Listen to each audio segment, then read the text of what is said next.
தமிழகம் மற்றும் புதுச்சேரியில் 40 தொகுதிகளில் போட்டியிடும் வேட்பாளர்களின் இறுதிப் பட்டியல் வெளியாகிறது. நாடு முழுவதும் நாடாளுமன்ற தேர்தல் அடுத்த மாதம் 19ஆம் தேதி முதல் ஜூன் மாதம் 1ஆம் தேதி வரை 7 கட்டங்களாக நடக்கவுள்ளது. இதில் தமிழகத்தில் உள்ள 39 தொகுதிகளுக்கும் புதுச்சேரி தொகுதிக்கும் முதற்கட்ட வாக்குப்பதிவு நாளான ஏப்ரல் 19ஆம் தேதியை தேர்தல் நடக்கிறது. இந்நிலையில் தமிழகம் மற்றும் புதுச்சேரியில் கடந்த 20ஆம் தேதி வேட்புமனு தாக்கல் தொடங்கிய நிலையில் வேட்புமனுக்கள் மீதான பரிசீலனை நடந்து முடிந்தது. இறுதியில் தமிழகத்தில் 39 தொகுதிகளில் போட்டியிட 1085 பேரின் வேட்புமனுக்கள் ஏற்கப்பட்டது. 664 மனுக்கள் நிராகரிக்கப்பட்டன. இந்நிலையில் வேட்பாளர்களின் இறுதிப் பட்டியல் இன்று மாலை வெளியிடப்பட உள்ளது. வேட்டையாடு விளையாடப்பட வில்லன் நடிகர் டேனியல் பாலாஜி மாரடைப்பால் காலமானார். கமல்ஹாசன் கதாநாயகனாக நடித்த வேட்டையாடு விளையாடு படத்தில் வில்லனாக நடித்து பிரபலமானவர் டேனியல் பாலாஜி.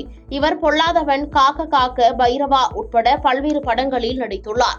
இந்நிலையில் நடிகர் டேனியல் பாலாஜிக்கு நேற்று இரவு திடீரென நெஞ்சுவலி ஏற்பட்டது.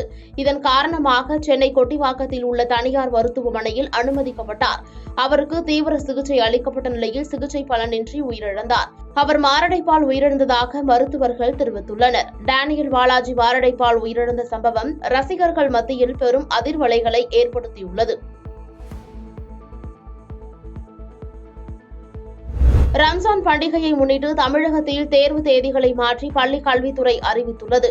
ரம்ஜான் பண்டிகையை முன்னிட்டு தமிழகத்தில் 4 முதல் 9 வகுப்புகளுக்கான இறுதித் தேர்வுகளின் தேதிகள் மாற்றம் செய்யப்பட்டுள்ளது. அதன்படி வரும் ஏப்ரல் 10ஆம் தேதி நடைபெற இருந்த அறிவியல் தேர்வு ஏப்ரல் 22ஆம் தேதிக்கு மாற்றம் செய்யப்பட்டுள்ளது. ஏப்ரல் 12ஆம் தேதி நடைபெற இருந்த சமூக அறிவியல் தேர்வு 23ஆம் தேதிக்கு மாற்றம் செய்யப்பட்டுள்ளது. உருது பள்ளிகளுக்கு மட்டும் அறிவித்த விடுமுறையை அனைத்து பள்ளிகளுக்குமாக பள்ளிக் கல்வித்துறை அறிவித்துள்ளது. அரபிக்கடலில் கடற்கொள்ளையர்களால் கடத்தப்பட்ட ஈரானிய மீன்பிடி கப்பலை இந்திய கடற்படை மீட்டுள்ளது.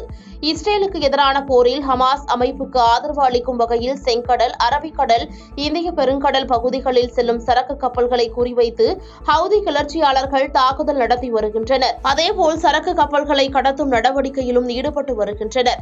இந்நிலையில் அரபிக்கடலின் ஏடன் வளைகுடா பகுதியில் ஈரானை சேர்ந்தவர்கள் மீன்பிடி கப்பலில் பயணித்துக் கொண்டிருந்தனர். அப்போது அந்த மீன்பிடி கப்பலுக்குள் ஆயுதமேந்திய கடற்கொள்ளையர்கள் 9 பேர் நுழைந்து கப்பலை கடத்த முயன்றனர். இதையடுத்து மீன்பிடி கப்பலில் இருந்து உதவி கோரி அவசர அழைப்பு விடுக்கப்பட்டது. அப்போது ரோந்து பணியில் ஈடுபட்டுக் கொண்டிருந்த இந்திய கடற்படை போர்க்கப்பல்கள் மீட்பு பணிக்காக விரைந்தன. சுமார் 12 மணி நேர தீவிர முயற்சிக்கு பின் இந்திய கடற்படையிடம் கொள்ளையர்கள் சரணடைந்தனர். மீன்பிடி கப்பலில் இருந்த 23 பாகிஸ்தானியர்கள் உட்பட அனைத்து மாலுமிகளையும் இந்திய கடற்படையினர் மீட்டனர். பாதகம் செய்பவரை கண்டால் நாம் பயங்கொள்ளலாகாது பாப்பா. மோதி மிதித்து விடு பாப்பா, அவர் முகத்தில் உமிழ்ந்து விடு பாப்பா. அண்மை செய்திகளை உடனுக்குடன் தெரிந்து கொள்ள இணைந்திருங்கள் இயம்நாடு தொலைக்காட்சியுடன்.